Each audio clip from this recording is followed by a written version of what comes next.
ఉన్నాయి. అందుని బట్టి నేను దేవునికి స్తుతులు సమర్పిస్తున్నాను. రైట్, ఈ సమయంలో ఒక అంశాన్ని మీ ముందు ఉంచాలని ఆశపడుతూ ఉన్నాను. అది జీవ గ్రంథము. మీలో చాలామంది దాన్ని స్టడీ చేస్తుంటారు. జీవ గ్రంథంలో చూసినటువంటి కొన్ని సంగతులను తెలియపరచాలని ఆశపడుతున్నాను.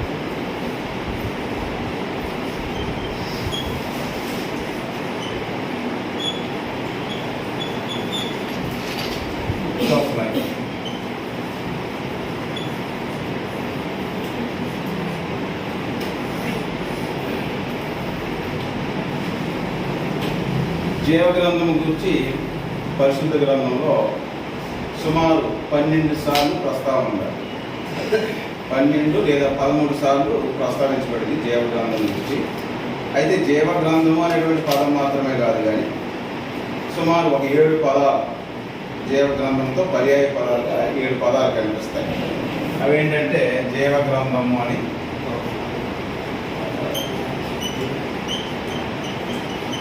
గ్రంథపు చుట్ట,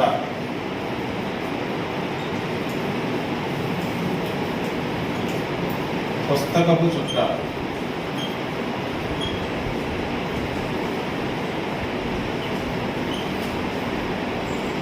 గ్రంథము అని కూడా రాయబడింది. కొన్ని చోట్ల పుస్తకము అని రాయబడింది. మరికొన్ని చోట్ల నీతిమంతుల పట్టి అని కూడా రాయబడింది.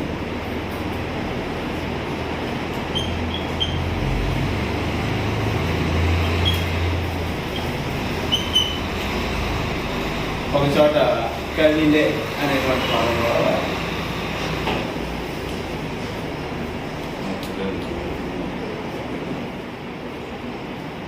జీవ గ్రంథం గురించి మనం అధ్యయనం చేస్తూ ఉన్నాం.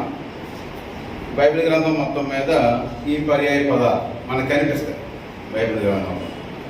వాటి ద్వారా కొన్ని సంగతులు మనం నేర్చుకోవడానికి ప్రయత్నించాలి. జీవ గ్రంథం అనేది దేవుని యొద్ద ఉన్నది అని గ్రంథం తెలియజేస్తుంది. దేవుని యొద్ద ఒక గ్రంథం ఉంది. ఆ గ్రంథమే జీవ గ్రంథం. ఆ జీవ గ్రంథంలో దేవుని యందు భయభక్తులు కలిగినటువంటి వారి పేర్లు, నీతిమంతుల పేర్లు దేవుని చేత లిఖించబడుతున్నాయి. దేవుని యొక్క జీవ గ్రంథం ఉంది. దేవుడే భయభక్తులు కలిగినటువంటి వారి పేర్లు, నీతిమంతుల పేర్లు దాంట్లో ఆయనే వ్రాయిచున్నాడు. ఆ గ్రంథం జగదుత్పత్తి మొదలుకొని దేవుడు నిర్వహించుచున్నాడు అనేటువంటి సమాచారం కూడా వ్రాయడం. ఆ గ్రంథం దేవుని యొద్ద ఉంది. దేవుడు కొంతమంది వ్యక్తుల పేర్లు రాయిచున్నాడు. దేవుని భయభక్తులు కలిగినటువంటి వారి పేర్లు ఎప్పటి నుంచి నిర్వహిస్తున్నాడు అంటే జగదుత్పత్తి మొదలుకొని ఆయన పేర్లు రాస్తూనే ఉన్నాడు. అంటే బుక్ మెయింటైన్ చేస్తున్నాడు. తర్వాత సమాచారం ఏం రాస్తున్నాడనంటే మన తలంపులు, మన ఆలోచనలు, మన క్రియలు, మన శ్రమలు, మన కన్నీరు, మన సంచారము, ఇవన్నీ కూడా ఆయన రాస్తూ ఉన్నాడు అన్న విషయాలు కూడా పరిశుద్ధ గ్రంథంలో వ్రాయబడ్డాయి. అంటే మన జీవితాలన్నీ కూడా వ్రాయబడుతూ ఉన్నాయి. మన చిట్ట అంతా వ్రాయబడుతుంది. ఈ గ్రంథం ఎప్పుడు ఓపెన్ చేయబడుతుందంటే క్రీస్తు ప్రభు 2వ రాకడలో గ్రంథం తెరవబడుతుంది. ప్రాముఖ్యమైనటువంటి సంగతి ఏంటంటే ఎవరి పేరైతే జీవ గ్రంథమందు వ్రాయబడినట్టు కనబడదో అట్టివాడు అగ్నిగుండంలో త్రోయబడును, పడవేయబడతాడు. ఇది ప్రాథమికమైనటువంటి సమాచారం. దేవుడు జీవ గ్రంథాన్ని మెయింటైన్ చేస్తున్నాడు. నీతిమంతులు భయభక్తులు కలిగినటువంటి వారి పేర్లు ఆయన ఎన్నుకొని రాయిచున్నాడు. రాస్తూ ఉన్నప్పుడు ఏం రాస్తున్నాడంటే మన యొక్క ప్రవర్తన, మన క్రియలు, మన ఆలోచనలు, మన కష్టం, ఇవన్నీ కూడా ఆయన రాస్తూ ఉన్నప్పుడు ఒకానొక దినాన్న ఆ గ్రంథం అంతా ఓపెన్ చేయబడుతుంది 2వ రాకడలో, తీర్పు దినాన్ని. అయితే ఆ సమయానికి ఎవరి పేరైతే ఆ గ్రంథంలో వ్రాయబడదో వాడు నరకానికి వెళ్ళిపోతాడు అన్నటువంటి సంగతి వ్రాయబడి పరిశుద్ధ గ్రంథంలో. కాబట్టి this topic is very essential for us. చాలా ఉపయోగకరమైనది, ప్రాముఖ్యమైనటువంటి సంగతి. జీవ గ్రంథం గురించి ప్రతి ఒక్కరూ మీకు తెలిసినటువంటి సమాచారం ఉండొచ్చు, మరికొన్ని సంగతులు నేర్చుకోవడానికి ప్రయత్నం చేద్దాం. ప్రకటన గ్రంథం 20 అధ్యాయము 15వ వచనాన్ని మొట్టమొదటిగా మనం చదువుదాం. ప్రకటన గ్రంథం 20 అధ్యాయము 15వ వచనంలో, ఎవని పేరైనను జీవ గ్రంథమందు వ్రాయబడినట్టు కనబడని ఎడల వాడు అగ్నిగుండంలో పడవేయబడెను అన్నటువంటి సమాచారాన్ని అక్కడ చూడగలం. కాబట్టి జీవ గ్రంథం అనేది ఉన్నది, దాంట్లో పేర్లు వ్రాయబడుతున్నాయి అన్నటువంటి సమాచారం వ్రాయబడింది. ఓకే కదండి. తర్వాత ఎప్పటి నుంచి వ్రాయబడుతుందన్న సమాచారం కూడా ప్రకటన గ్రంథంలోనే 13వ అధ్యాయము 8వ వచనంలో మనం చదవగలం. 13వ అధ్యాయం 8వ వచనంలో, భూనివాసులందరూ అనగా జగదుత్పత్తి మొదలుకొని వధింపబడి ఉన్న గొర్రె పిల్ల యొక్క జీవ గ్రంథమందు ఎవరి పేరు వ్రాయబడలేదో వారు ఆ మృగమునకు నమస్కారం చేయరు. ఈ వచనంలో జగదుత్పత్తి మొదలుకొని దేవుడు ఈ గ్రంథాన్ని నిర్వహించుచున్నాడన్న సమాచారం మనకు అర్థమవుతుంది. ప్రారంభం నుండి జగదుత్పత్తి మొదలుకొని అంటే మొట్టమొదటి ఎవరి పేర్లు రాసి ఉంచాడు? ఆదాము అవ్వల పేర్లు ఆయన రాసుకున్నాడన్న విషయం మనకి అర్థమవుతుంది. ప్రకటన గ్రంథంలోని 20 అధ్యాయం ఒకసారి మళ్ళా వెళ్ళినట్లయితే దాని 5వ వచనాన్ని చూద్దాం. 20 అధ్యాయము 12వ వచనంలో ఎప్పుడు ఆ గ్రంథం తెరవబడుతుంది అనే విషయాన్ని మనం చూసినప్పుడు 12వ వచనంలో, మరియు గొప్పవారేమి కొద్దివారేమి మృతులైన వారందరూ ఆ సింహాసనం ఎదుట నిలబడి ఉండేది చూసితిని. అప్పుడు గ్రంథములు విప్పబడెను. జాగ్రత్తగా ఆలోచించేయాలి. మరియు జీవ గ్రంథమును వేరొక గ్రంథము విప్పబడెను. ఆ గ్రంథముల యందు వ్రాయబడి ఉన్న వాటిని బట్టి తమ తమ క్రియల చొప్పున మృతులు తీర్పు పొందిరి అని చెప్పబడింది. కాబట్టి తీర్పు దినాన గ్రంథం విప్పబడుతుంది. అక్కడ ఇంకో మాట ఉందండి, గ్రంథములు విప్పబడెను. గ్రంథములు అంటే ఏం కాదండి, గ్రంథములు అంటే మన జీవితాలు అని. మన జీవితాలు అక్కడ ఓపెన్ చేయబడతాయి. దాంతో పాటుగా జీవ గ్రంథం అనేటువంటి దేవుని యొక్క ఉన్నటువంటి గ్రంథం కూడా విప్పబడుతుంది. ఈ పర్యాయ పదాల్లోనే మనం చూడగలమండి, నీతిమంతుల బట్టి, లిస్ట్ ఆఫ్ రైచియస్నెస్. నీతిమంతులైనటువంటి వారి పేర్లు దేవుడు రాసుకుంటాడు అనమాట.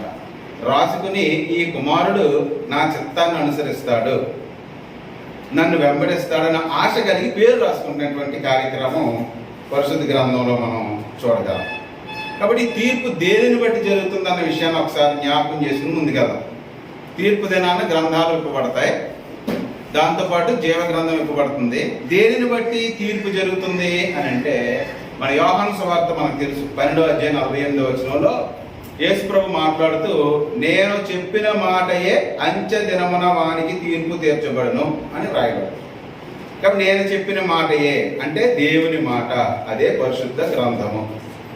కాబట్టి జీవ గ్రంథము అంటే మనం సందేహపడిన అవసరం లేదండి, ఇది కూడా జీవ గ్రంథమే వాస్తవానికి. అయితే ఈ జీవ గ్రంథాన్ని బట్టే ఆ జీవ గ్రంథంలో మన పేరు లిఖించబడుతుంది. ఈ జీవ గ్రంథాన్ని అనుసరించినటువంటి వారి పేర్లు మాత్రమే దేవుని యొద్ద ఉన్నటువంటి ఆ యొక్క జీవ గ్రంథంలో పేర్లు లిఖించబడతాయి అన్నటువంటి విషయాన్ని మనం గమనించగలం. ఇవన్నీ కూడా పరిశుద్ధ గ్రంథంలో కొన్ని ఉన్నాయండి. ప్రకటన గ్రంథం, పరమగీతాలు, ఇవన్నీ కూడా అలంకార రూప భాషల్లో రాయబడి ఉన్నాయి. వాస్తవానికి మనకి జ్ఞానం సరిపోదండి. ఒక్కొక్కరు ఒక్కొక్క రకంగా బోధిస్తూ ఉంటారు, వారి యొక్క అవగాహన తెలియజేస్తూ ఉంటారు. కానీ దేవుడు పరిశుద్ధ గ్రంథంలో ఇచ్చినటువంటి ఆ సమాచారాన్ని బట్టి మాత్రమే మనం ఆలోచన చేయాలి తప్ప అతీతంగా కానీ ఏమీ తెలియకుండా కానీ మనం ఆలోచన చేయకూడదు. కాబట్టి ఆ విషయాన్ని మనం జ్ఞాపకం చేసుకోవాలి. కాబట్టి మనకు ఉన్నటువంటి జ్ఞానం సరిపోదు. ఇప్పుడు బంగారు వీధులు అంటారు పరలోకంలో, 12 గుమ్మములు అని అంటారు. నిజంగా 12 గుమ్మాల కాదు కదా. బంగారు అంటే మనకి బాగా అర్థం అవడానికి, అంటే మనం ఏదైతే గొప్పదని ఎంచుకుంటామో దాన్ని ఆలోచన చేస్తామని ఉద్దేశం చేత అలా చెప్పాడు. అలాగే దేవుడు కూడా ఒక గ్రంథాన్ని రాస్తున్నాడు అని అంటే రాయడానికి ఆయన చేతిలో ఏమైనా పెన్ను ఉందా, ఆయనకి ఏమైనా శరీరం ఉందా, ఆయన దగ్గర ఏమైనా పుస్తకం ఉంటుందా? ఇటువంటిది పరలోకంలో అటువంటివి ఏమైనా ఉంటాయా? ఉండవు కదా. ఆయన ఆత్మస్వరూపి కదా. కాబట్టి మనకు అర్థం అవడం కొరకు ఆ విధంగా చెప్పబడింది, అంతేగాని అలాగే ఉంటుందని మనం అనుకోకూడదండి. ఏం చేస్తారంటే, ఎందుకు చెప్తానంటేనండి, మానవ జ్ఞానమే మనకు ఆశ్చర్యాన్ని కలిగజేస్తుంది. సర్వజ్ఞానైనటువంటి దేవుడి జ్ఞానం మనం అర్థం చేసుకోవాలంటే అక్కడికి వెళ్ళాలండి. తీర్పు దినాన్ని నిలబడేటువంటి అవకాశం ఉంటే అప్పుడు చూడగలం. గ్రంథాలు ఎలా ఇవ్వబడతాయో, దేవుని గ్రంథం ఎలా ఓపెన్ చేయబడతాయో, మన జాతకాలు అంటే మన చిట్ట మన జీవితాలు ఎలా ఓపెన్ చేయబడతాయో అక్కడికి వెళ్తే అర్థం అవుతుంది. కానీ విషయం అయితే ఇదే, జరిగే విషయం అయితే ఇదే. అంటే మనకు ఒక అవగాహన కొరకు పరిశుద్ధాత్ముడు మనకున్నటువంటి కొద్దిపాటి జ్ఞానాన్ని మనం అర్థం చేసుకోగలమని ఉద్దేశం చేత ఈ విధంగా రచించాడు అనే విషయాన్ని మనం జ్ఞాపకం చేసి, ఉదాహరణకు ఇప్పుడు ఒక 40 సంవత్సరాల క్రితం మా చిన్నతనంలో మా తాతయ్య గారు చనిపోయారు అనుకోండి, మా మామయ్య గారు 5 మామయ్య గారు, వాళ్ళకి సమాచారం ఇవ్వడానికి ఫాదర్ సీరియస్ స్టార్ట్ ఇమీడియట్లీ అనే సమాచారం పంపడానికి పోస్ట్ ఆఫీస్కి వెళ్ళి ట్రంకాలు బుక్ చేసి వాళ్ళకి పంపించేవారు. వాళ్ళు మరుసటి రోజుకి ఎప్పుడో వాళ్ళు వచ్చేవారు. అంటే సమాచారం పంపించడం అనేది చాలా, ఆ కాలంలో సెల్ ఫోన్ వస్తుంది, ఒక సెకండ్లో ఫోన్ చేస్తామని మనం ఊహించలేం కదా కదండి. ఇక్కడ మానవ జ్ఞానమే అంత గొప్పది. మహారాజు అయినా సరే ఇసుకునేవారండి, ఇసుగా పెట్టుకుని కదండి, లేదా ఇద్దరు అలా ఇసిరివారు, పెద్ద పెద్ద ఇసుగారు. కానీ వాళ్ళకి తెలుసా ఒకనొక టైంలో ఆటోమేటెడ్ ఏసీలు వస్తాయి, ఇంట్లో గడుగు పెట్టినంటే ఏసీ ఆన్ అయిపోతుంది, తర్వాత ఎంత కావాలో అంతే కంట్రోల్ చేస్తుంది ఆటోమేటిక్గా అన్న విషయం వాళ్ళకి తెలియదు కదా. కానీ మానవుని జ్ఞానమే అంత గొప్పదండి. మరి దేవుడు సర్వజ్ఞాని. ఈ మధ్యన ఇప్పుడు మనం ఒక కారు చూసామండి, నాకు నచ్చి దాని వెనకాల ఏంటి కంపెనీ అది అని చూశాను నేను. అయితే ఎలన్ మస్క్ అని ఒక ఆయన పేరు మీరు వినే ఉంటాం. ఎలన్ మస్క్ అని డిజిటల్ కరెన్సీ వచ్చేస్తుందండి త్వరలో. డిజిటల్ కరెన్సీ బిట్ కాయిన్ అని, డాచ్ కాయిన్ అని కొన్ని కాయిన్స్ రిలీజ్ అవుతున్నాయి, దాని మీద పెట్టుబడి పెడుతున్నారు, అది వేరే విషయాలు అండి. అయితే ఆయనకు ఒక కంపెనీ ఉందండి అమెరికాలో, టెస్లా కంపెనీ. ఆయన కార్ తయారు చేశారండి. ఆ కార్ ఏంటంటే మన కారులో కూర్చుని విజయవాడ అని కొట్టి కూర్చోడమేనండి. అలాగే ఇంక మనం అసలు ఆపరేట్ చేయవలసిన అవసరం లేదు, విజయవాడ తీసుకెళ్ళిపోద్ది. 200 స్పీడ్లో తీసుకుపోద్ది అంట, గంటకు 200 స్పీడ్. ఆ స్పీడ్లో కూడా ఒక పిల్లిని ఎదరేస్తే అలాగా అవుతుంది అంట దాని బతుకం. ఎంత గొప్ప జ్ఞానం అండి మానవుడికి దేవుడు ఇచ్చినటువంటి జ్ఞానం. ఇప్పుడు ఇండియాలో కూడా ఎంజీ అనే కార్లు వచ్చింది చూసారా, అది కూడా దాంట్లో లేటెస్ట్గా 14 లక్షలతో కార్ వచ్చిందండి. పార్కింగ్ బటన్ నొక్కితే మనం ఏం పార్కింగ్ చేయక్కర్లేదు, చిన్న దారున్నా సరే ఆటోమేటిక్గా అలాగే అడ్జస్ట్ అయ్యి పార్కింగ్ చేసుకుంటుందండి. అదే మనం పార్కింగ్ చేయవలసిన అవసరం లేదు. కాబట్టి మానవ జ్ఞానమే మనకి ఎంత ఆశ్చర్యాన్ని కలిగి చేసినప్పుడు ఆయన మహాజ్ఞానం మనం అర్థం చేసుకోవడానికి ఈ భూమి మీద మనకి జ్ఞానం సరిపోదు. కాబట్టి అక్కడికి వెళ్తేనే తెలుస్తుంది, అక్కడికి వెళ్ళడానికి మనం ప్రయత్నం చేద్దాం. కాబట్టి ఇవన్నీ కూడా దేవుడు గ్రంథాన్ని రాస్తున్నాడు, ఇవన్నీ కూడా మనం అక్షరార్థంగా ఆలోచన చేసి నమ్మవలసినటువంటి అవసరం. జీవ గ్రంథంలో మొట్టమొదటి పాయింట్ మనం రాస్తాం. జీవ గ్రంథంలో దేవుని యందు భయభక్తులు గల వారి పేర్లు రాయబడతాయి. నీతిమంతులు అడేద్దామండి. ఓకే, నీతిమంతులు వచ్చిందండి.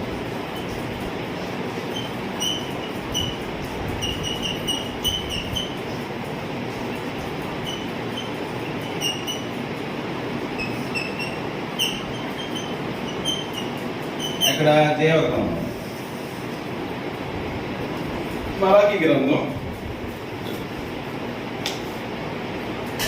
3వ అధ్యాయం 16వ వచనాన్ని నోట్ చేసుకోండి. మలాకీ గ్రంథం 3వ అధ్యాయం 16వ వచనం తీసిన వారు సహాయం చేయవలసిందిగా మనం చేస్తాం. అప్పుడు యెహోవా యందు భయభక్తులు గలవారు ఒకరితో ఒకరు మాట్లాడుకొని ఉండగా యెహోవా చెవియొగ్గి ఆలకించెను. మరియు యెహోవా యందు భయభక్తులు కలిగి ఆయన నామమును స్మరించుచు ఉండు వారికి జ్ఞాపకార్థముగా ఒక గ్రంథము ఆయన సముఖమునందు వ్రాయబడెను. దీన్ని బుక్ ఆఫ్ రిమెంబరెన్స్ అని వ్రాయబడింది ఇంగ్లీష్లో. ఆయన దగ్గర ఒక బుక్ ఉందన్నమాట, ఒక గ్రంథము అన్నాడు. గ్రంథం ఉంది. ఎవరి పేరు రాసుకుంటారంట? భయభక్తులు కలిగినటువంటి వారు ఎవరైతే ఉన్నారో వీరు నా చిత్తాన్ని నెరవేరుస్తారన్న ఉద్దేశం చేత దేవుడు ఆ పేర్లు రాసుకుంటాడన్నటువంటి సమాచారం మనకి ఇక్కడ చూడగలం. ఏం చేస్తాడంటే ఈ దేవుడు ఈ లోకాన్ని ఎంత ప్రేమించాడు, ఎంతో ప్రేమించాడు కదా. అయితే ప్రేమించాడు, లోకాన్ని అయితే ప్రేమించాడు, కానీ దానికి కాగా అని ఉంది కదా.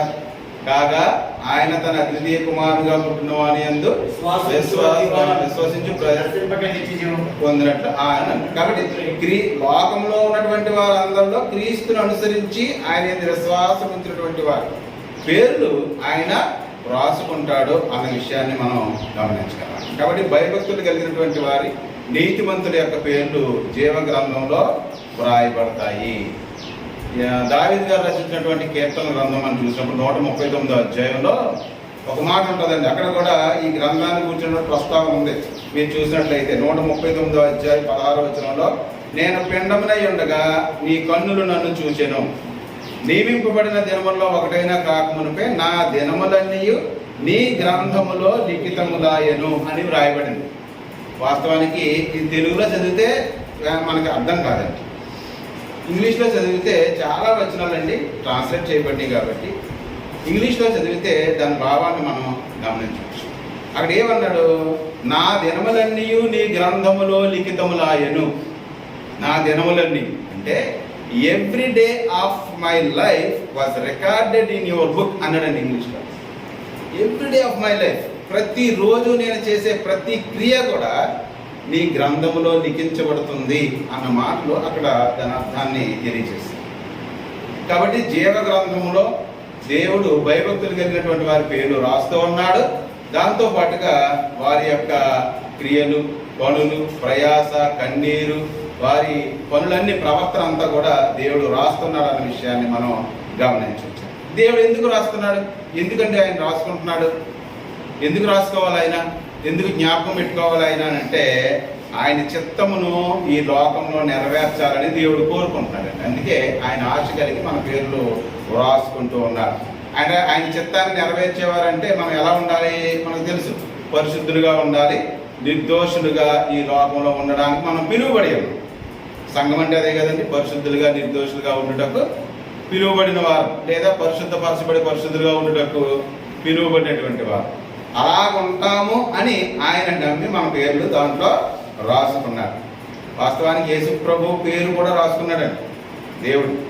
భూలోకాన్ని పంపించినప్పుడు, ఈ లోకంలో ప్రవేశింపజేసినప్పుడు కూడా యేసుక్రీస్తు ప్రభు గ్రంథంలో రాసుకున్నట్టుగా సమాచారం మనం చూడగలం. చూద్దామన్న మాటనే కీర్తన గ్రంథంలోనికి వెళ్దాం. కీర్తన గ్రంథంలో ఉన్నటువంటి మాట హెబ్రీ గ్రంథంలో కూడా మనం చూడగలం. కీర్తన గ్రంథం 40 అధ్యాయం 7-8 వచనాల్లో దావీదు గారు రాసినటువంటి మాటలు, యేసుక్రీస్తు ప్రభువును ఉద్దేశించి చెప్పబడినటువంటి మాట. 40 అధ్యాయము 7-8 వచనాలు. అప్పుడు అది ఇక్కడ ఏమన్నాడండి? పుస్తకపు చుట్టలో నన్ను గూర్చి రాయబడిన ప్రకారము నేను వచ్చి ఉన్నాను. నా దేవా, నీ చిత్తము నెరవేర్చుట నాకు సంతోషము. నీ చిత్తం అంటే దేవుడు ఎందుకు రాసుకుంటున్నాడు పేర్లు అంటే ఆయన చిత్తాన్ని మనం నెరవేరుస్తామన్నటువంటి ఉద్దేశం చేత ఆయన మన పేర్లు రాసుకుంటూ ఉన్నాడు. జగదోత్పత్తి మొదలుకొని ఆయన అదే పని చేస్తున్నాడు. ఎంత దీర్ఘశాంతం కలిగి ఉన్నాడో, ఎన్ని పేర్లు రాసుకున్నాడో, ఎంత నిరాశపడ్డాడో ఒకసారి మనం ఆలోచన చేయవలసిన అవసరం. వాస్తవానికి ఆయన కోరుకున్నట్టుగా ఉంటే గ్రంథం కాదు, గ్రంథాలు ఉండాలి. కానీ ఇంకా ఆయన ఒక గ్రంథంలోనే రాసుకుంటూ ఉన్నాడన్న విషయాన్ని మనం గమనించగలం. రైట్. యేసు ప్రభు హెబ్రీ పత్రికలో కూడా 10వ అధ్యాయము 5-7 వచనాల్లో ఆ సంగతిని మనం చూడగలమండి. హెబ్రీ పత్రిక 10వ అధ్యాయము 5వ వచనం నుంచి చూసినప్పుడు, కాబట్టి ఆయన ఈ లోకమందు ప్రవేశించినప్పుడు ఎలాగూ చెప్పుచున్నాడు. ఎవరు? యేసు ప్రభు. బలి అప్పుడే నువ్వు కోరలేదు కానీ నాకు శరీరం నమర్చితివి, పూర్ణ హోమములను పాపపరిహారార్థ బలులు నీకు ఇష్టమైనవి కావు. అప్పుడు నేను గ్రంథపు చుట్టలో నన్ను గూర్చి వ్రాయబడిన ప్రకారము దేవా నీ చిత్తము నెరవేర్చుటకు ఇదిగో నేను వచ్చి ఉన్నానంటే. ఎందుకు వచ్చాడు ఆయన? దేవుని చిత్తాన్ని నెరవేర్చడానికి వచ్చాడు. దేవుని చిత్తాన్ని నెరవేరుస్తాడని ఆయన పేరు దేవుడు రాసుకున్నాడు అనే సమాచారాన్ని మనం గమనించగలం. కాబట్టి దేవుని యొద్ద ఒక గ్రంథం ఉంది. భయభక్తులు కలిగినటువంటి వారి పేర్లు ఆయన రాసుకుంటూ ఉన్నాడు. రాసుకుంటూ ఉన్నప్పుడు ఎందుకు రాసుకుంటున్నాడని ప్రశ్న వేసేటట్లయితే ఆయన చిత్తాన్ని మనం నెరవేరుస్తామనేటువంటి ఆశను కలిగి ఆయన పేర్లు రాసుకుంటున్నాడు అనే విషయాన్ని మనం గమనించగలమండి. కీర్తన గ్రంథంలో ఒక గొప్ప కార్యక్రమం అక్కడ ఉందండి. ఎందుకే ఏంటంటే అది జీవ గ్రంథంలో రాయబడినటువంటి వారి పేర్లు తొలగించబడేటువంటి ప్రమాదం ఉంది. ఒక కార్యక్రమం ఉందండి. దేవుడు జీవ గ్రంథంలో మనల్ని నమ్మి ఒక పేరు రాసుకుంటాడు కదా, ఆ పేరు రాసుకున్న తర్వాత మన జీవితాలు బాగోలేదు అనుకోండి, ఆ పేరు తొలగించేటువంటి కార్యక్రమం కూడా పరిశుద్ధ గ్రంథంలో తెలియజేయండి.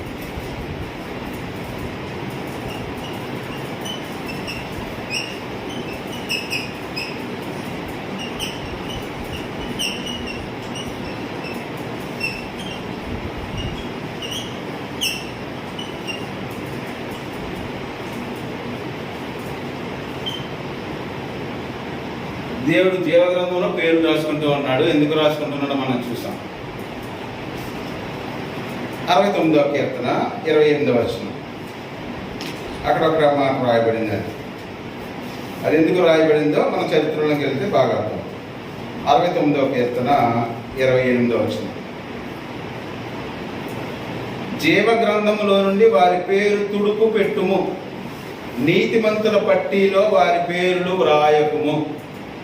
అంటే తుడిచి వేసేటువంటి కార్యక్రమం ఒకటి ఉంది.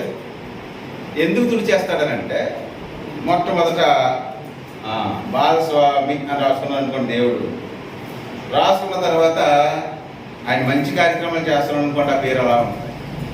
ఒకవేళ దేవుడికి వ్యతిరేకమైనటువంటి కార్యక్రమాలు, అంటే నాకు బ్రదర్ క్లోజ్ అని చెప్తున్నా, వ్యతిరేకమైనటువంటి కార్యక్రమాలు ఏమైనా చేస్తాను అనుకోండి, దాని దగ్గర ఒక క్వశ్చన్ మార్క్ పడుతుంది అన్నమాట. ఏమండి, ఒకటే కదా కనిపెడతాడు దీర్ఘశాంతం, మళ్ళీ రిపీట్ చేస్తాను, మళ్ళీ ఇంకో క్వశ్చన్ మార్క్ పడదు. అలా క్వశ్చన్ మార్కులు ఎక్కువైపోయినాయి అనుకోండి, మొత్తం పేరంతా తీసి పెడతారు అనమాట. అంటే జీవ గ్రంథంలో వ్రాయబడినటువంటి పేరే తొలగిపోయేటువంటి ప్రమాదం ఉందన్న విషయాన్ని మనం గమనించాలి. జీవ గ్రంథంలో ఎవరి పేరైతే వ్రాయబడదో వాడు ఏమైపోతాడో అగ్నిగుండంలోనికి పడద్రోయబడతాడు. కనుక జీవ గ్రంథంలో పేరు ఉండేటట్లుగా మన ప్రవర్తనను చాలా జాగ్రత్తగా కాపాడుకోవాల్సినటువంటి అవసరం ఉంది. ఇశ్రాయేలీలు అరణ్య మార్గం ప్రయాణం చేస్తూ ఉన్నప్పుడు ఎర్ర సముద్రాన్ని దాటేశారు. తర్వాత సీనాయి పర్వతం దగ్గర వచ్చేసారు. ఓకే, వచ్చేసిన తర్వాత దేవుడు పర్వతం పైకి మోషేని పిలిచారు కదా, పిలిచిన తర్వాత పైకి వెళ్ళారు. కింద ఇశ్రాయేలీలు ఉన్నారు, అక్కడ ఉన్నారు. ఈలోగా మోషే తడవు చేయుట చూచి ఆలస్యమైంది. అంతే. ఏమనుకున్నారండి, మోషే ఏమైనా ఉన్నాడో లేదో, కాబట్టి అహరోను మాకు ఒక దూడను తయారు చేసే. ఇంకా అహరోను ఏం చేస్తారు, మీకు ఉన్నటువంటి చెవులు అన్నీ తీసుకుని వచ్చి మొత్తానికి సమకూర్చి ఒక దూడను చేసేసారు. ఆ దూడను చూసి ఏమన్నారంటే ఇశ్రాయేలీలు, ఓ ఇశ్రాయేలు, ఐగుప్తు నుండి మమ్మల్ని నడిపించిన దేవుడు ఇదే. అబ్బా, మాట ఎలా వచ్చిందో వాళ్ళకి, ఎన్ని అద్భుతాలు చూసారండి వాళ్ళు. ఇదే అంటే దేవుడిని ఇదే తీసుకొచ్చింది మమ్మల్ని. మోషేకి పైనుంచి కనపడడం లేదు, కానీ సర్వంతర్యామి సర్వజ్ఞాని అయినటువంటి దేవుడి పైనుంచి వస్తున్నాడని చూసి, మోషే నీ ప్రజలు చెడిపోయారయ్యా, నా ప్రజలు అనుకున్నటువంటి ఇశ్రాయేలీని దేవుడు ఏమన్నాడు, మోషే నీ ప్రజలు చెడిపోయారు, ఇంకెళ్ళి అంటే అక్కడ మోషేతో మాట అన్నాడు, నేను వారిని అందరిని అగ్నితో కాల్ చేస్తాను, నిన్ను ఏర్పాటు చేసుకుంటున్నాను. అదే ఆ ప్లేస్లో మనం ఉంటే ఏమనుకుంటామండి, నేను కాబట్టి దేవుడికి నచ్చాను, ఇలా ఉండాలన్నమాట, దేవుడికి నచ్చాలని అంటే అని మనం కాళ్ళ దగ్గర వేసేస్తాం. మళ్ళీ పక్కన పిలిచి ఇగో ఇలా ఉంటేనే అని చెప్పుకుంటాం. కానీ మోషే ప్రార్థన చేశాడు. ఏమని ప్రార్థన చేశాడో చూద్దాం. సంఖ్యాకాండం 32వ అధ్యాయం, క్షమించండి, నిర్గమకాండం 32వ అధ్యాయం 32. మనకి చరిత్ర తెలుసు కాబట్టి 31వ వచనం నుంచి చదువుదాం. అప్పుడు మోషే యెహోవా యొద్దకు తిరిగి వెళ్ళి, అయ్యో, ఈ ప్రజలు గొప్ప పాపం చేసిరి, వారు ఈ బంగారు దేవతను తమ కొరకు చేసుకొనిరి. అయ్యో, నీవు వారి పాపమును ఒకవేళ పరిహరించితివా, లేని ఎడల నీవు వ్రాసిన నీ గ్రంథములో నుండి నా పేరు తుడిచివేయమని బతిమాలుకొనుచున్నాను నేను. అందుకే యెహోవా, ఎవడు నా ఎదుట పాపము చేసినో వాని నా గ్రంథములో నుండి తుడిచివేయుదును. నువ్వు నాకేం సలహా ఇవ్వనవసరం లేదు. ఎవడు పాపం చేశాడో వాడి పేరు, ఎవడు పాపం చేశాడో ఎవరు పాపం చేయలేదో నాకు తెలుసు. నువ్వు నాకేం సలహాలు ఇవ్వనవసరం లేదని అన్నట్టుగా అక్కడ సమాచారం రాయబడి ఉంది. కాబట్టి ఈ యొక్క వచనాలను బట్టి, ఈ సందర్భాన్ని బట్టి వ్రాయబడినటువంటి పేరు తొలగించేటువంటి కార్యక్రమం ఉన్నదన్న విషయాన్ని మనం గమనించాలి. భయపడాలి. ఒకవేళ నా పేరే తొలగించబడితే ఎలా అంటే మోషే ఏమన్నాడు, ఇంతకీ వారిని క్షమించకపోతే నన్ను చంపే, నన్ను నరకానికి దోసే అన్నాడు. అంతే ఒకే మాట, నువ్వు వారిని క్షమించు. అక్కడ 2 రీజన్స్ చెప్పాడండి మోషే. ఒకటి ఏంటంటే దేవునికి చెప్పాడు, నీవు అబ్రాహాముకి ఇచ్చిన వాగ్దానం ఏమైపోద్ది నువ్వు ఇలా చేస్తే. తర్వాత ఐగుప్తీయులు ఏమనుకుంటారు కనుక జీవగ్రంథంలో పేర్లు అయితే దేవుడు రాసుకుంటూ ఉన్నాడు. అయితే ఆ పేర్లు తొలగిపోయేటువంటి ప్రమాదం దేన్ని బట్టి అంటే ఆయన చిత్తాన్ని అనుసరించకపోతే, మనకి ప్రవర్తన వాక్యానుసారంగా లేకపోయినట్లయితే ఖచ్చితంగా పేరు తొలగించేటువంటి కార్యక్రమం ఉందన్న విషయాన్ని మనం గమనించాలి. కాబట్టి మనం కాపాడుకోవాల్సిన బాధ్యత ఉంది. కానీ మనం కొన్ని పాటలు చాలా ధైర్యంగా పాడేస్తూ ఉంటాం, దీర్ఘం తీసి పాడేస్తూ ఉంటాం. ఏమంటే అంచదేన మందు దూత బోరనూదు చుండగా నిత్యవాసరంబు తెల్లవారగా రక్షణందుకొన్న వారి పేర్లు పిలుచుచుండగా నేను కూడా చేరియుందు నచ్చట, నేను కూడా చేరియుందు, నేను కూడా చేరియుందు, నేను కూడా చేరియుందు, నేను కూడా చేరియుందు నచ్చట అని వాడతాం మనం. అంటే రక్షణ అందుకున్న వారి పేర్లు దేవుడి గ్రంథాన్ని ఓపెన్ చేసి పిలుస్తుంటే నేను కూడా ఉంటానని అనేస్తున్నాం. నిజంగా మనం ఉండగలమా? అంత అర్హత ఉందా? నిజంగా గ్రంథంలో దేవుడు మన పేర్లు ఉంచాడా అని మనం పరిశీలన చేసుకోవాల్సినటువంటి అవసరం. రైట్, 3వ పాయింట్కి వెళ్ళిపోయినట్లయితే ఎవరి పేర్లు జీవ గ్రంథమందు నిలిచి ఉంటాయి.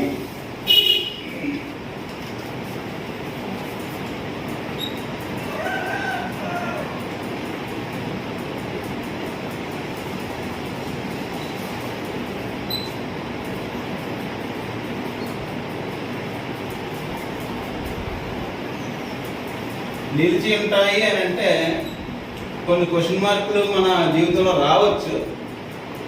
వాటిని మరలా దేవుడు క్షమించి మన ప్రవర్తనను బట్టి, మన పశ్చాత్తాపాన్ని బట్టి ఆ పేరు నిలిచి ఉండేటువంటి అవకాశం ఉంది. కాబట్టి ఎవరి పేర్లు జీవ గ్రంథమందు నిలిచి ఉంటాయి అని మనం ఆలోచన చేస్తే, మొట్టమొదటగా పాపములను జయించిన వారి పేర్లు అని పరిశుద్ధ గ్రంథం చాలా తేటగా తెలియజేస్తుంది. మొట్టమొదటి ఏంటంటే పాపములను జయించిన వారి పేరు.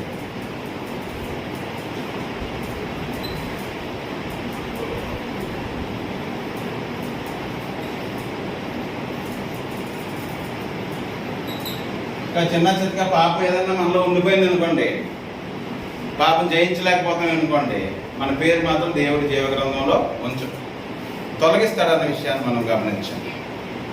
పాపమును జయించినటువంటి వారి పేరు, ఇందాక మనం సేనాయి పర్వతం దగ్గర ఆ సంఘటన మనం చూసాం. అప్పుడు దేవుడు ఏమన్నాడు, ఎవడు నా ఎదుట పాపము చేయునో వాడి పేరే నా జీవగ్రంథంలో తొలగిస్తాను అని చెప్పేశాడు కదా 32వ వచనంలో.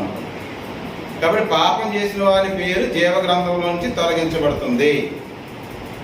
తర్వాత మనం ప్రకటన గ్రంథంలో సార్దీస్ సంఘం గురించి మన అందరికీ తెలుసు. సార్దీస్ సంఘంలో ఉన్న సమాచారం ఏంటంటే, పాపములను జయించినటువంటి వారి పేర్లు ఎంత మాత్రము తుడిచిపెట్టబడవు అని చాలా స్పష్టంగా వ్రాయబడతాం కదండి.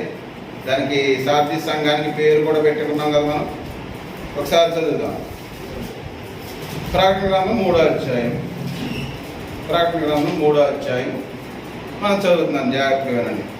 7 నక్షత్రములను దేవుని 7 ఆత్మలు గలవాడు చెప్పు సంగతులు ఏమనగా, నీ క్రియలు నేను ఏమనగా జీవించుచున్నవాని పేరు మాత్రం ఉంది కానీ నీ ఉన్నతుడివే. నీ క్రియలు నా ఎదుట, నా దేవుని ఎదుట సంపూర్ణమైనవిగా నాకు కనబడలేదు కనుక జాగరూకుడివై చావనైన మిగిలిన వాటిని బలపరచుము. అంటే మిగిలిన వాటిని బలపరచు అంటే దేవుడికి తెలుసు మనం క్రైస్తవులుగా జీవిస్తున్నప్పటికీ కొన్ని సమస్యలు, కొన్ని లోపాలు మనలో ఉండేటువంటి అవకాశం ఉన్నదని దేవుడు ఎరిగి ఉన్నాడు. కాబట్టి లోపముగా ఉన్నటువంటి వాటిని సరి చేసుకో, త్వరగా క్వశ్చన్ మార్కులు ఎక్కువైపోయినాయి, వాటిని తొలగించుకో, నీ పేరు నిలిచి ఉండేటట్టుగా నువ్వు ప్రవర్తించు అని చెప్తూ ఉన్నాడు. ఇంకేమంటాడు, చావనయ్య ఉన్న మిగిలిన వాటిని బలపరచము, నీవేలాగూ ఉపదేశం పొందితివో ఎలాగూ వింటివో జ్ఞాపకం చేసుకుని దాన్ని గైకొనుచు మారు మనసు పొందు. ఏమంటే మారు మనసు పొందినోడికి మళ్ళీ మారు మనసు పొందమని చెప్పడం ఏంటి? ఒకసారి ఆలోచన చేయండి. ఇప్పుడు రక్షణ పొందిన వాళ్ళకి చెప్తున్నాడు, రక్షణ పొందిన వాళ్ళకి చెప్తున్నాడా? రక్షణ పొంది సంఘంలో చేర్చబడిన సార్దీస్ అనే పట్టణంలో ఉన్నటువంటి సంఘం క్రీస్తు ప్రభు సంఘం. మారు మనసు పొందు, లేదంటే నీ పేరు ఉండదు జీవగ్రంథంలో అంటే అవకాశం. కాబట్టి నేను జాగరూకుడివై ఉండని ఎడలా నేను దొంగ వలె వచ్చేదను, ఏ గడియను నీ మీదకి వచ్చేదనో నీకు తెలియదు. అయితే తమ వస్త్రములను అపవిత్రపరచుకొనని కొందరు సార్దీసులోని యొద్ద ఉన్నారు. వారు అర్హులు గనుక తెల్లని వస్త్రం ధరించుకొని నాతో కూడా సంచరించెదరు. జయించువాడు అలాగా తెల్లని వస్త్రములు ధరించుకొనును. ఇక్కడ చూడండి 5వ వచనంలో, జీవ గ్రంథములో నుండి అతని పేరెంత మాత్రము తుడుపు పెట్టక నా తండ్రి ఎదుటను ఆయన దూతల ఎదుటను నేను అతని పేరు ఒప్పుకొందును. అంటే పాపములను జయించేటువంటి అవకాశం ఉంది. విశ్వాసి పాపం చేసినప్పటికీ, తెలియక ఏమన్నా పాపం చేసినప్పటికీ మారు మనసు పొందితే దేవుడు ఆ జీవ గ్రంథంలో పేరు అలా ఉంచుతాడన్న విషయాన్ని మనం గమనించవచ్చు. అంటే అవకాశం ఉంది కదా పాపం చేసేయచ్చని కాదండి. దావీదు ఉన్నాడు, ఎలా చేశాడండి పాపం? దావీదు చేసిన పాపం ఏంటండి? తెలిసి చేశాడా తెలియక చేశాడా? ఏమండి? తెలిసే సాహసించి చేశాడంట. సాహసించి చేశాడంట అంటే దేవుడు ఏం చేస్తాడులే అన్నట్టుగా అనమాట. పదాలు చూస్తే భయం అనిపిస్తుంది. కాబట్టి తెలియకుండా ఏదన్నా పాపం చేస్తే మనం అది పాపం అని తెలిస్తే ఖచ్చితంగా మారు మనసు పొందితే జీవ గ్రంథంలో మన పేరు నిలిచి ఉంటుందన్న విషయాన్ని మనం గమనించగలమండి. అదే వచనంలో తెల్లని వస్త్రములు ధరించుకునే వారు అర్హులు అని వ్రాయబడింది కదండి. ఎవరు అర్హులు అంటే జీవ గ్రంథంలో పేరు ఉండడానికి అర్హత కలిగినటువంటి వారు ఎవరు అని అంటే తెల్లని వస్త్రములు ధరించుకున్నవారు. తెల్లని వస్త్రాలు ధరించుకున్న వారు ఎవరో మనం చూడాలంటే 7వ అధ్యాయము 13-14 వచనాల్లో చూడాలి. అప్పుడు తెల్లని వస్త్రాలు ధరించుకున్న వారు ఎవరో అక్కడ అర్థమవుతుంది. 7వ అధ్యాయం 13-14 వచనంలో అక్కడ పెద్దల్లో ఒకడు తెల్లని వస్త్రములు ధరించుకున్న వీరెవరు ప్రశ్న. అక్కడ ఎక్కడి నుండి వచ్చారని నన్ను అడిగాను. అందుకు నేను అయ్యా నీకే తెలియను అనగా ఏలాగు నాతో చెప్పాను. ఎవరంట? వీరు మహాశ్రమంలో నుండి వచ్చిన వారు గొర్రెపిల్ల రక్తంలో తమ వస్త్రములను ఉదుక్కుని వాటిని తెలుపు చేసుకునేటువంటి వారు. మహాశ్రమలను అనుభవించారు క్రీస్తు కొరకు. గొర్రెపిల్ల రక్తంలో తమ వస్త్రములను తెలుపు చేసుకున్నటువంటి వారు అంటే క్రీస్తును ధరించుకున్నటువంటి వారు. క్రీస్తుని ధరించుకుంటే పాపం చెయ్యము. కనుక పాపమును జయించే వారి పేర్లు మాత్రం జీవ గ్రంథంలో రాయబడి ఉంటాయి. పాపాన్ని జయించకపోతే దేవుడు మారు మనసు పొందేటువంటి అవకాశాన్ని ఇస్తాడు. అయినా సరే సాహసించి పాపం చేస్తే మాత్రం జీవ గ్రంథంలో ఉంటే ఆ పేరు ఏం చేస్తాడు? దేవుడు తీసేస్తాడు. జీవ గ్రంథంలో పేరు లేకపోతే మనం అగ్నిగుండంలోనికి పడతాము.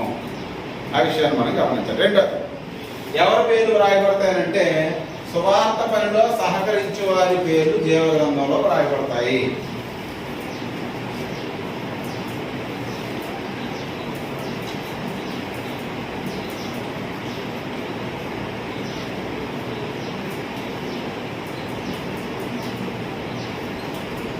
బైబిల్ గ్రంథంలో జీవ గ్రంథం నుండి దాని గురించి 12 సార్లు వ్రాయబడింది. కానీ దాంట్లో సువార్త పని కొరకు ఎవరైతే సహకరిస్తారో వారి పేర్లు జీవ గ్రంథంలో వ్రాయబడతాయి అని పరిశుద్ధ గ్రంథం చాలా తేటగా తెలియజేస్తుంది. అంటే సువార్త పని అంటే ఏంటండి?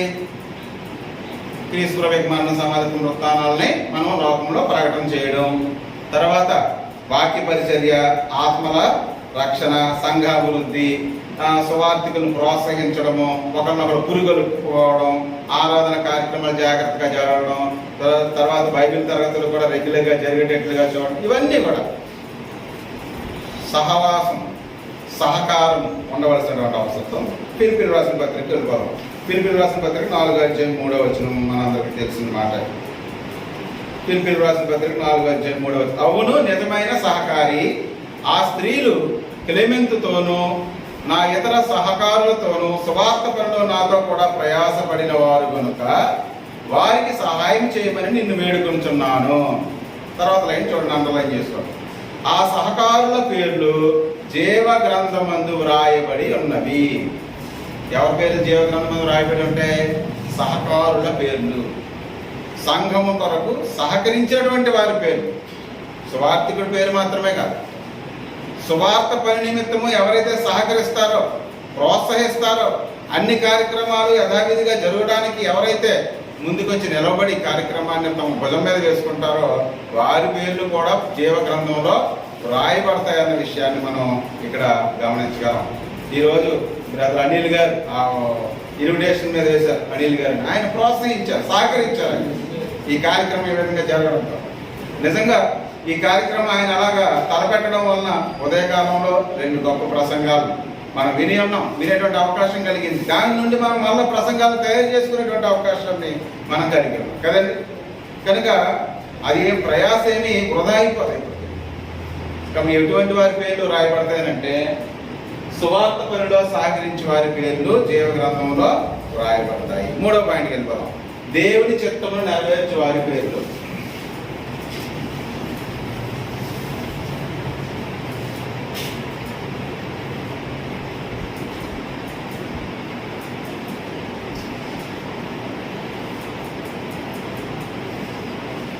దేవుని చిత్తం నెరవేర్చే వారి పేర్లు అంటే మన చిత్తం కాదు, మన ఇష్టం కాదు, మన ఇష్ట ప్రకారం చేయడం కాదు.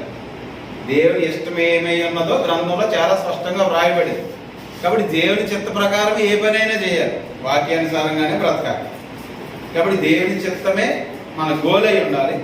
కాబట్టి మన చిత్తం మన ఇష్టం కాకుండా దేవుని చిత్త ప్రకారం ఎవరైతే చేస్తారో వారి పేర్లు జీవ గ్రంథంలో నిలిచి ఉంటాయి. ఇందాక ఆల్రెడీ మనం కీర్తన గ్రంథంలోను హెబ్రీ పత్రికలోను ఒక మాటను చూసి చదివాం కదండి. యేసు ప్రభు లోకంలోనికి ప్రవేశించినప్పుడు చెప్పబడినటువంటి మాటలు. అదే సందర్భం దావీదు యేసు ప్రభుతో పోల్చబడినటువంటి మాట. నా దేవా నీ చిత్తము నెరవేర్చుటకు నేను ఒకసారి 48 చూడండి కీర్తన గ్రంథం. అక్కడ ఏమంటాడంటే దావీదు అంటే యేసు ప్రభు మాట్లాడతాడు. నా దేవా నీ చిత్తము నెరవేర్చుట నాకు సంతోషము. అంటే ఏ విషయంలో మనం సంతోషించాలి? మన చిత్తం నెరవేర్చుకోవడంలో మనం సంతోషించడం కాదండి, దేవుని చిత్తము నెరవేర్చడంలో మనం సంతోషించాలి. అది మనకు కష్టమైనా, నష్టమైనా, బాధ అయినా, ఏదైనా సరే దేవుని చిత్తం నెరవేర్చడంలోనే మనకి ఏం కలగాలండి? సంతోషం కలగాలి. ఆ విషయంలో సంతోషించాలి ఎన్ని అడ్డంకులు వచ్చినా. కనుక ఎవరి పేర్లు జీవ గ్రంథమందు రాయబడి ఉంటాయంటే దేవుని చిత్తమును నెరవేర్చి వారి పేర్లు మాత్రమే. యేసు ప్రభువు కూడా అంటాడు కదా, గ్రంథపు చుట్టలో నన్ను గూర్చి వ్రాయబడిన ప్రకారము దేవా నీ చిత్తము చేయుటకు నేను ఇక్కడ ఆయన చిత్తాన్ని ఆయన ఎలా నెరవేర్చాడండి? ఎలా నెరవేర్చాడండి? మనకులా కాదండి, సంపూర్ణముగా నెరవేర్చాడు. సంపూర్ణంగా ఎక్కడ కూడా వెలుచుకోవట్లేదండి, సంపూర్ణంగా అయినా నెరవేర్చాడు. అటువంటి వారి పేర్లు జీవగ్రంథంలో రాయబడతాయి. నేను కూడా సువార్త పని చేస్తున్నాను కదా, నేను అన్నీ చేస్తున్నాను కదంటే సరిపోదండి, సంపూర్ణంగా చేయాలి. అసంపూర్ణంగా మన చిత్త ప్రకారం మనకు నచ్చినట్టుగా చేసినట్లయితే మన పేర్లు జీవ గ్రంథంలో ఉండేటువంటి అవకాశం ఉండదు. వాక్యానుసారంగానే అంటే దేవుని చిత్త ప్రకారంగానే ప్రతి కార్యక్రమం మనం చేయాలి. ఎలా చేయాలి అంటే గ్రంథాన్ని ఇచ్చాడు దేవుడు. ఆ గ్రంథాన్ని అనుసరించి దాన్ని విభజించుకుని దాంట్లో పితరుల యుగంలో ఏముంది, ధర్మశాస్త్ర యుగంలో ఏముంది, క్రైస్తవుల యుగంలో ఏముంది, వాటన్నిటినీ పరిశీలనగా మనం తెలుసుకుని ఆయన చిత్తాన్ని మనం నెరవేర్చే వారమైతే మన పేర్లు జీవ గ్రంథంలో రాయబడి ఉంటాయనే విషయం మనం గమనించాలి. చివరి పాయింట్, ఎవరి పేర్లు జీవ గ్రంథం నుండి తొలగించబడతాయి. ఇది కూడా మనం తెలుసుకోవాలి కదండి, ఎవరి పేర్లు తొలగించబడతాయి.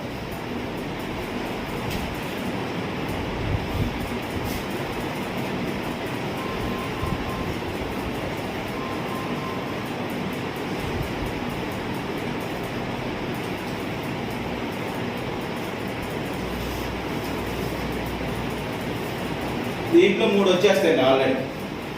ఒకటి, పాపమును జయించలేనటువంటి వారి పేర్లు జీవ గ్రంథంలో తొలగించబడతాయి. పాపాన్ని విడిచిపెట్టలేకపోతున్నాం అనుకోండి, ఏదో ఒకే కదండి, చాలా మంది చాలా చేస్తున్నాం అని సరిపెట్టుకునేటువంటి అడ్జస్ట్మెంట్ ఫిలాసఫీ కలిగినటువంటి వారు చాలా మంది ఉన్నారు లోకంలో. అలాగే పాపమును జయించకపోతే ఖచ్చితంగా జీవ గ్రంథంలో నీ పేరు రాయబడి ఉన్నప్పటికీ ఆ పేరును దేవుడు ఏం చేస్తాడండి? తొలగించేస్తాడు. కాబట్టి ఎవరి పేర్లు తొలగించబడతాయంటే పాపమును విడిచిపెట్టినటువంటి వారి పేరు.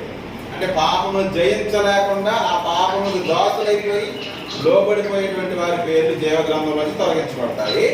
రెండవది, సువార్త పనిలో ఎవరైనా సహకరించకపోయినా సరే వారి పేర్లు జీవగ్రంథం నుంచి తొలగించబడతాయి. సువార్తికునికి సహకరించకపోయినా, సువార్త పనిలో సహకారం లేకపోయినా అటువంటి వారి పేర్లు జీవగ్రంథంలో తొలగించబడతాయి. 2 పాయింట్లు వచ్చింది కదా మనకి. మూడోది కూడా, దేవుని చిత్తాన్ని నెరవేర్చినటువంటి వారు, వాక్యానుసారంగా జీవించినటువంటి వారి పేర్లు కూడా జీవగ్రంథంలో నుండి తొలగించబడతాయి. ఇప్పుడు 4వ పాయింట్ మనం ఆలోచించాలి. ఇంకా ఉన్నాయి అటువంటి వారి పేర్లు జీవగ్రంథం నుంచి తొలగించబడతాయి అని అంటే, 4వది, చాలా మంది ఏం చేస్తుంటారంటే అండి, దేవుని కొరకు చిన్న చిన్న పనులు ఏమన్నా చేసి చాలా సంతోషించి అతిశయిస్తూ ఉంటారు. ఎలా అంటే, నేను ప్రార్థన చేయడం బట్టి ఆయనకు ఉద్యోగం వచ్చిందండి, నేను ప్రార్థన చేయడం బట్టి ఆ జ్వరం తగ్గిపోయిందండి. ఇలాగ చిన్న చిన్న విషయాల్లో అతిశయపడిపోయేటువంటి వారి పేర్లు కూడా జీవగ్రంథంలో నుండి ఇట్టే తొలగించబడతాయనేటువంటి విషయాన్ని మనం గమనించాలి. పరిశుద్ధ గ్రంథం చాలా స్పష్టంగా వ్రాయబడింది. నా వల్ల వాళ్ళకి పెళ్ళి అయిందండి, నేనే పెళ్లి చేశానండి అంటారు చాలా. కానీ దేవుడు జతపరిచేది ఎవరో? దేవుడు జతపరిచేది. జబ్బులు నయం చేసేది ఎవరో? దేవుడు నయం చేస్తాడు. ఉద్యోగం ఇచ్చేది ఎవరో? నువ్వు ప్రార్థన చేస్తే దేవుడు ఉద్యోగం ఇచ్చాడు. వారి యొక్క స్థితిని బట్టి దేవుడు తన అనుకూలమైనటువంటి సమయంలో తన చిత్తమును బట్టి ఉద్యోగం ఇస్తాడు. అడగడం మన వంతు. కానీ చాలా మంది చిన్న చిన్న విషయాల్లో ఇది నా వల్ల జరిగిపోయింది అని సంతోషపడిపోతారు చూసారా, అటువంటి వారి పేర్లు జీవగ్రంథంలో నుండి తొలగించబడతాయి. ఉదాహరణకు యేసుక్రీస్తు ప్రభు 70 మంది శిష్యుల్ని పిలిచి దయ్యాన్ని వెళ్ళగొట్టేటువంటి అధికారాన్ని ఇచ్చాడు, స్వస్థపరిచేటువంటి అధికారాన్ని ఇచ్చాడు. అప్పుడు ఆ 70 మంది బయలుదేరిన తర్వాత నిజంగా అవునా కాదా అనుకున్నారో మరేంటో, దయ్యాలని వెళ్ళగొడుతుంటే దయ్యాలు వాళ్ళకి 70 మందికి లోబడిపోతున్నాయి. అయ్యి బాబాయ్ మాకు లోబడిపోతాయని సంబరపడిపోయారండి వాళ్ళందరూ. యేసు ప్రభు దగ్గరికి వచ్చారు. అయ్యా, నీ నామం వలన దయ్యములు మాకు లోబడుచున్నవి అన్నాడు. ఇది మాకు లోబడుచున్నవి. వాస్తవానికి దయ్యాలు మనకు లోబడతాయా? దేవునికి లోబడతాయి. అప్పుడు యేసుక్రీస్తు ప్రభు వారందరికీ ఒక మాట చెప్పాడండి. ఆ మాటను చదువుదాం. మత్తయి సువార్త 7వ అధ్యాయం. మత్తయి సువార్త కదండి, క్షమించండి. లోకా సువార్త 10వ అధ్యాయం. లోకా సువార్త 10వ అధ్యాయం 10వ అధ్యాయము 17వ వచనాన్ని మనం మొదలు చదువుదాం. ఆ 70 మంది శిష్యులు సంతోషంతో తిరిగి వచ్చి, చూసారు కదండి వచనం. ఆ 70 మంది శిష్యులు చాలా సంతోషం అండి, మంచిదే. సంతోషంతో తిరిగి వచ్చి, ప్రభువా, దయ్యములు కూడా నీ నామం వల్ల మాకు లోబడుచున్నామని చెప్పగా. అప్పుడు ఏమన్నాడు చూడండి, 20వ వచనంలో. 20వ వచనం ఏమన్నాడండి? అయినను అంటే ఈవెందో, అయినప్పటికీ దయ్యములు మీకు లోబడుచున్నామని సంతోషింపగా మీ పేరులు పరలోకమందు వ్రాయబడి ఉన్నవని మీరు సంతోషించండి. అది పాయింట్. మీరు ఇటువంటి వాటికి సంతోషపడిపోతే ఎలాగా? నేనే కదా మీకు ఇచ్చాను అధికారం, మర్చిపోయారు. నా వలన, దేవుని వల్ల లోబడతాయి. నా వలన లోబడుతున్నవని మీరు చిన్న చిన్న విషయాల్లో సంతోషించద్దు. ఏ విషయాల్లో మీరు సంతోషించాలని అంటే, జీవగ్రంథంలో నా పేరు ఉన్నదన్న విషయం మరి మర్చిపోవద్దు.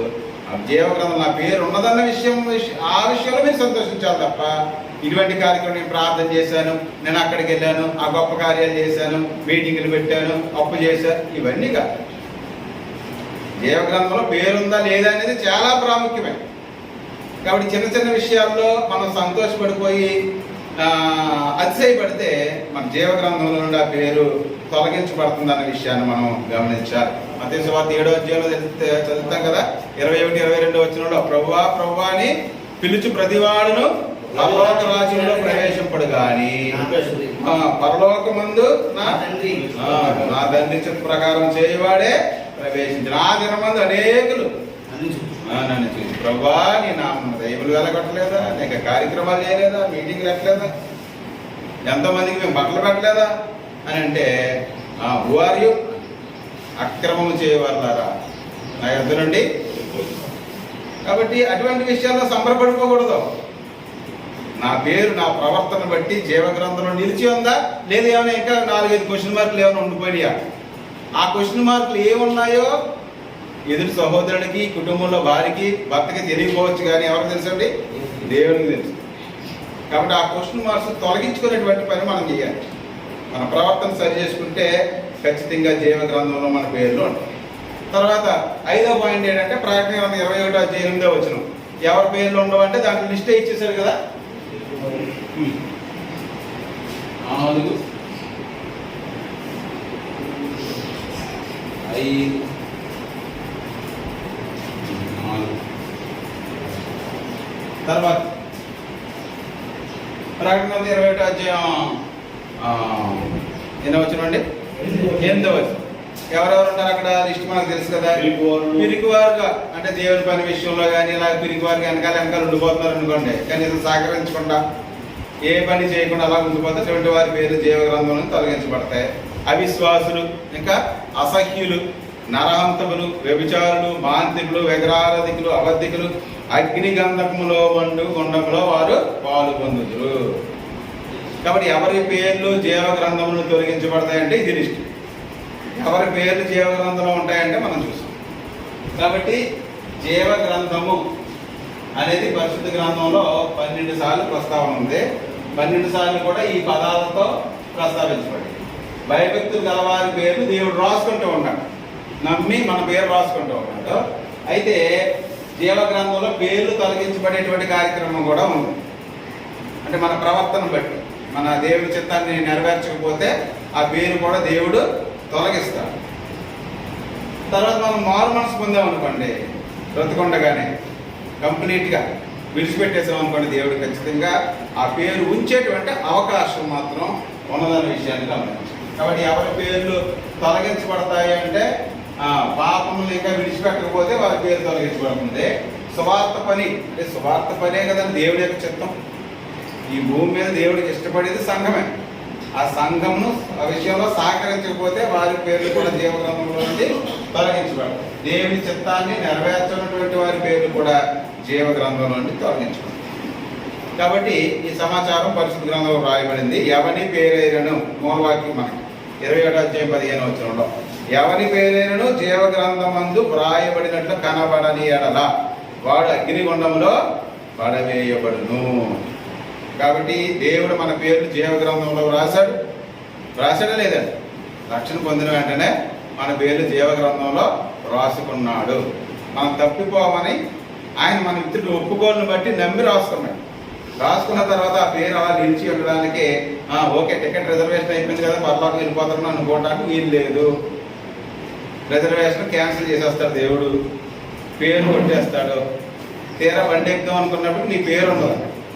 కాబట్టి ఆ విషయంలో మనం చాలా జాగ్రత్తగా దేవుని చిత్తాన్ని నెరవేర్చే వారంగా మన ప్రవర్తనను బట్టి ఆ పేరు తొలగించబడేటువంటి ప్రమాదం ఉన్నది కనుక చాలా జాగ్రత్తగా మనం ప్రవర్తించవలసిన అవసరం ఉంది. ఉదయకాల సమయంలో బ్రదర్ చెప్పారు మోహన్ రావు గారు, మన కుటుంబాన్ని చాలా జాగ్రత్తగా కాపాడుకోవాలి.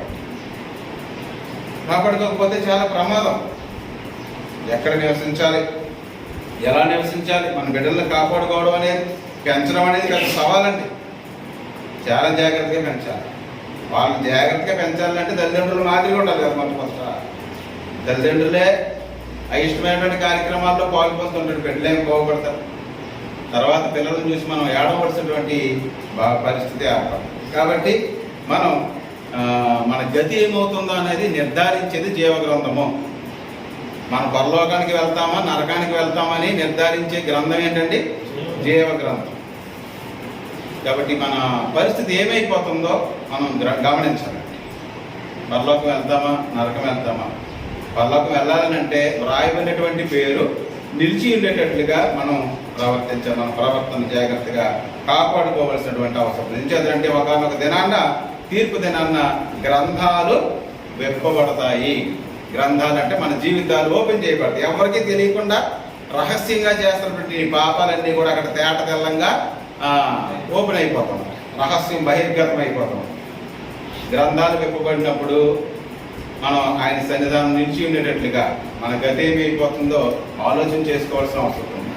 పాట ఉంటుంది కదా, గ్రంథాలు విప్పబడగా గ్రంథాలలో వారి గ్రంథము పట్టబయలై పొందెదరు తీర్పును.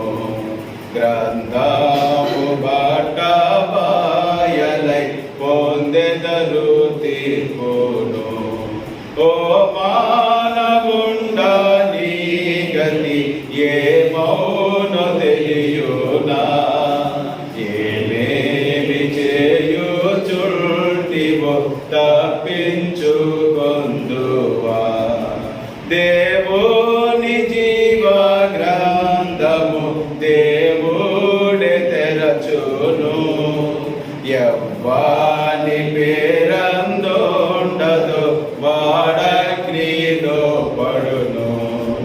ఎవ్వాని పేరందుండదు వాడగ్నిలో పడును. ఓ మానవుండా నీ గతి ఏమౌనో తెలియునా, ఏమేమి చేయుచుండివో తప్పించుకుందువా. మనం తప్పించుకోలేమండి. ఇన్సర్ట్ చేసుకుని వచ్చి కారు వేసుకుని వచ్చి వాక్యం చెప్పినంత మాత్రం నా పేరు జీవగ్రంథంలో ఉంటుందని అనుకోవడానికి ఏమీ లేదు. జీవగ్రంథంలో మన పేరు ఉండాలంటే ఇన్ని విషయాల్లో చాలా జాగ్రత్తగా మనం ఉండాలి. ప్రభుత్వం అందించేటువంటి పథకాలు పొందుకోవడానికి ఆ పేరు దాంట్లో ఉండడానికి ఎంత ప్రయత్నం చేస్తాం చెప్పండి. ఏదైనా నష్టపోయి వెళ్ళి ఆ పేరు అందులో ఉండేటట్టుగా ఎస్ అనుకుని వచ్చేస్తాం. నెల నెల నాకు వచ్చేస్తాయని సాధించామనుకుంటాం. కానీ ఏ విషయంలో మనం జాగ్రత్తగా ఉండాలంటే జీవగ్రంథంలో పేరు ఉండేటట్లుగా మనం కష్టపడాలి, ప్రయాసపడాలి. మన ప్రవర్తన మార్చుకోవడానికి మనం సిద్ధపడదాం. అట్టి కృప ధన్యత దేవుడు మనందరికీ కలుగు చేయండి కాక. ఓపిక మీ అందరికీ క్రీస్తు ప్రభువు నామములో వందనాలు తెలియజేస్తూ ఈ మాట ముగిస్తాం.